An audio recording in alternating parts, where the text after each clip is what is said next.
Now plant of the same kind grown on a large scale. एक ही type के plant जब हम ज़्यादा मात्रा में या ज़्यादा स्केल पर उगाते हैं एट अ पर्टिकुलर प्लेस, एक पर्टिकुलर प्लेस पर ड्यूरिंग अ पर्टिकुलर टाइम, एक ड्यूरिंग पर्टिकुलर टाइम में उसे हम क्या कहते हैं, क्रॉप, यानी कि फसल। जैसे कि हम अपने खेतों में एक टाइम पे गेहूँ उगाते हैं, ऐसा तो नहीं है एक ही पौधा उगाते हैं, बहुत सारी लार्ज अमाउंट में उगाते हैं ना। तो उसी तरह एक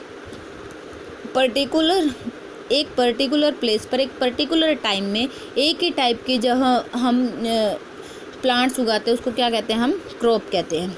for example crop of wheat, यानी कि गेहूं की, means all plants grown in the field are of the wheat. अब अगर हम गेहूं की फसल उगाएंगे तो सारे पौधे गेहूं के ही होंगे ना। अगर हम धान की फसल उगाएंगे तो धान के ही होंगे। इसी तरह the soil of a particular place and season affect the growth of development of crop. तो सीजन भी उसमें एक इफेक्ट डालता है। जब हम किसी भी पर्टिकुलर क्रॉप को क्या करते हैं, ग्रो करते हैं, द सोइल, जो सोइल होते हैं उस पर्टिकुलर प्लेस की और जो सीज़न होता है वहाँ का, वो उसकी ग्रोथ में हेल्प करता है। एक crop grow well in one kind of soil but properly in other.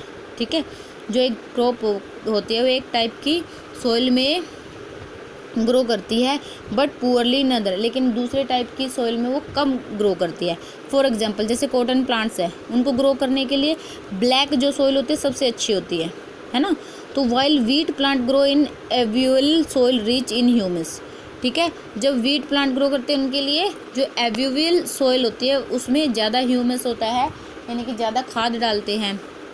A particular crop may grow well in one season and may not grow well in another season.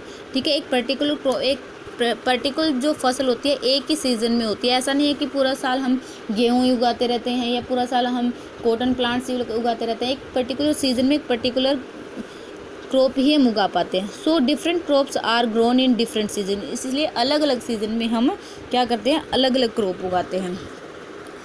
So now the crop that are grown from June to October. जो crop जून से अक्टूबर तक उगाए जाते हैं उसको कहते हैं खरीफ की फसल, यानी कि खरीफ क्रॉप्स।